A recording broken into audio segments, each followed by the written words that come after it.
नमस्कार, कैसे हैं आप सब? उम्मीद करते हैं आप सब बढ़िया होंगे। अगर आप 10th क्लास में हैं और आप एग्जामिनेशन की प्रिपरेशन कर रहे हैं तो ये क्वेश्चन आपके लिए बहुत ज़्यादा यूज़फुल होने वाला है, हेल्पफुल होने वाला है और हो सकता है कि ऐसा क्वेश्चन एग्जाम में भी आ जाए, थोड़ा अच्छे लेवल का क्वेश्चन है। तो वीडियो को पॉज़ करें, एक बार इस क्वेश्चन की खुद प्रैक्टिस करें। आता है बढ़िया बात है, नहीं आता तो समझने के बाद एंड में वीडियो के आपके लिए एक प्रैक्टिस क्वेश्चन है जिसका आंसर आप मुझे कमेंट सेक्शन में करना। आइए स्टार्ट करते हैं।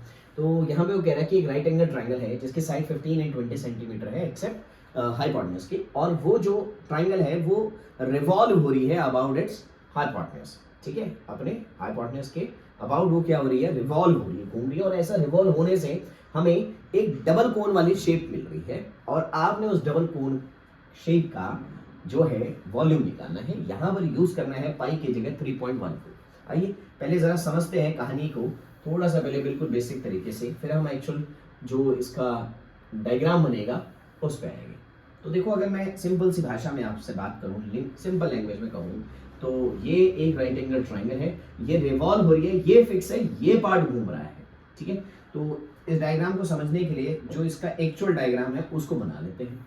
ये आपकी एक राइट एंगल ट्राइंगल है भाई।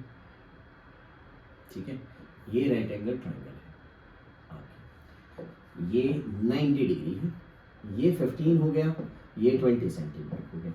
अब ये रिवॉल्व हुआ है, ऐसे घूम रहा है, ये फिक्स है, ऐसे घूमा है ये, है ना। तो कैसे बनेगा अब आगे डायग्राम? अगर मैं आगे बनाऊंगा इसको, तो इसको अगर मैं आगे बनाऊं, इस वाले कलर से बना देता हूँ, तो ये और ये बन गया। और बेटर करूँ तो ये हमारा इस पर टाइम लग जाएगा, डॉटेड लाइन सही से भी नहीं बनेगी, तो मैं सोच रहा हूँ थोड़ा डिजिटल का यूज करूँ।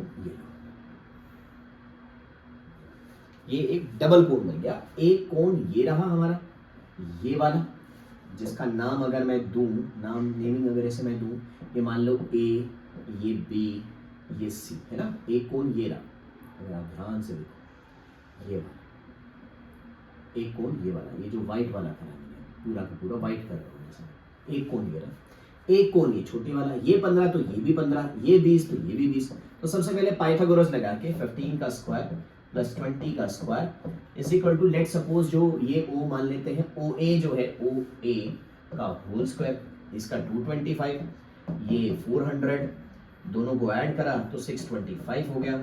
ये ओ ए का स्क्वायर, तो ओ ए जो आ गया वो कितना आ गया, 25। उम्मीद कर रहे हैं समझ आ गया। ये पूरी की पूरी लाइन जो है वो 25 हो गई। अब हमारा टारगेट क्या है? तो अगर आप इतने को देखें, ये वाला पार्ट देखें, तो ये रेडियस है। क्या है? रेडियस।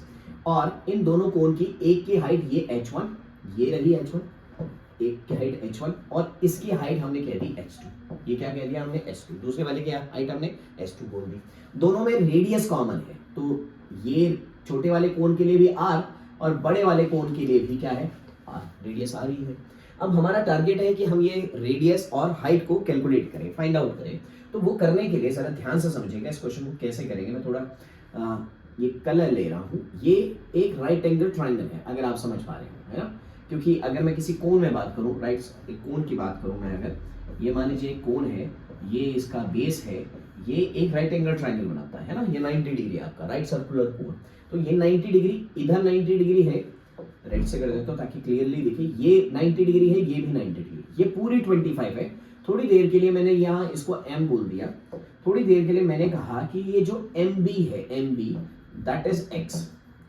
अच्छा, OM जो है, OM ये हमने y अस्यूम कर ली। देखो ये पूरी 25 है, कितनी है? 25 है।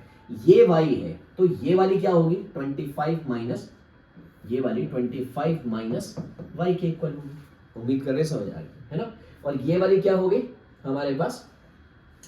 y हो गई, ये x हो गई। अगर इस डायग्राम को मैं थोड़ा सा यहाँ पे साफ साफ बनाऊं, अलग से बनाऊं आपको समझाने के लिए, तो ये डायग्राम जो मैं अभी तक वैल्यूज की बात कर रहा हूँ, ये x y में क्या बोल रहा हूँ वो समझा रहा हूँ। तो ये है हमारे पास, इसको मैंने x अज्यूम किया है, ये 90 डिग्री है, ये y, ये पूरी 25 थी, तो इतनी ये 25 माइनस y हो गई। ये मुझे पता है 15 है, ये मुझे पता है कितनी है? 20 है। तो ठीक है, सबसे पहले पाइथागोरस लगाते हैं। पाइथागोरस लगाने के लिए हमने सबसे पहले इन दोनों का यूज किया। थोड़ा स्पेस बना लेते हैं। A25 हमने निकाल दिए हैं। अब देखो ध्यान से देखो, इतने में हमने पाइथागोरस लगाया तो हमने कहा कि x square plus Y square is equal to 15 का square which is equal to 225। ठीक है, एक इक्वेशन।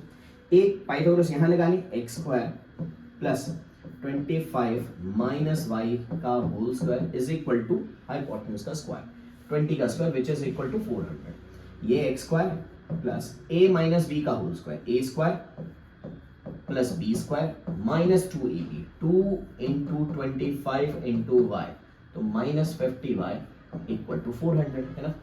अब ध्यान से देखो, ये x square plus Y square किसके इक्वल है? 225 के, तो 225 प्लस 625, ये माइनस का 50y उधर, 400 इधर, माइनस 400 इक्वल्स टू 50y। इसको सॉल्व करेंगे तो ये 850 450 हो गया सॉल्व करके 50y, 0 से 0 तो y इक्वल टू क्या आ गया? 9। y क्या आ गया? 9। अगर y 9 है, ये 9 है और ये पूरा 25 है, ये 9 है, तो ये वाला पोर्शन जो हो गया वो कितना हो गया? 16 हो गया। और ये जो 9 निकला है ये h1 हाइट निकली है, यानी कि पहले वाले कोण की जो हाइट है वो 9 है और दूसरे वाले कोण की जो हाइट है वो कितनी है वो निकालनी पड़ेगी। हाँ सॉरी, वो तो निकल चुकी है, 16 है। अब हमारा टारगेट है x की वैल्यू निकालना, x जो कि क्या है? रेडियस है। तो अगर मैं यहाँ y को रख दूं 9 81, तो x square plus 81 is equal to 225, तो x square is equal to 144, sorry, तो x जो आ गया वो आ गया 12। तो यानी कि जो रेडियस हो गया वो दोनों के केस में क्या हो गया? 12 हो गया। कितना हो गया? 12 हो गया।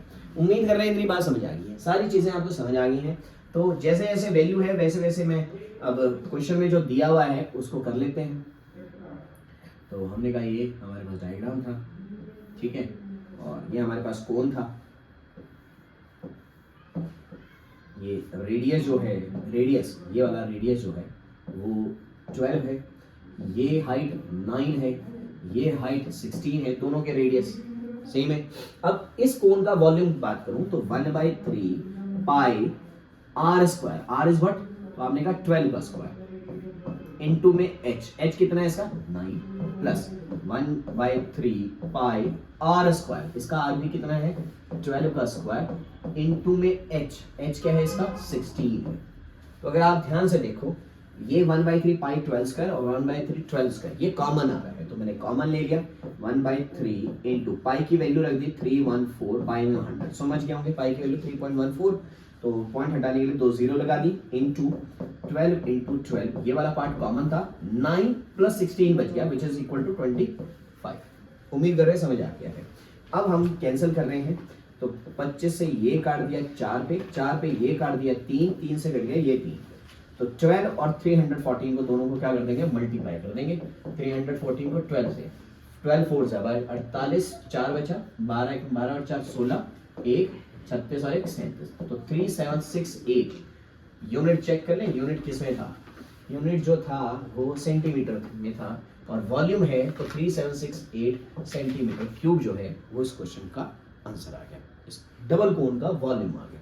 तो उम्मीद कर रहे हैं समझ आ गया है, समझ आ गया है। नहीं भी समझ आया तो वीडियो का खास बात यही है कि आप पीछे जाके इसको दोबारा से देख सकते हैं। अब आपके लिए मैं प्रैक्टिस क्वेश्चन दे रहा हूँ, तो इसका आंसर आप मुझे कमेंट सेक्शन में करना, ठीक है। तो हमने कहा कि ये जो इस बार साइड है ये 3 सेंटीमीटर और 4 सेंटीमीटर है, आंसर करिएगा कमेंट सेक्शन में। आज की वीडियो में इतना ही, मिलते हैं आपसे नेक्स्ट क्लास में, तब तक के लिए नमस्कार।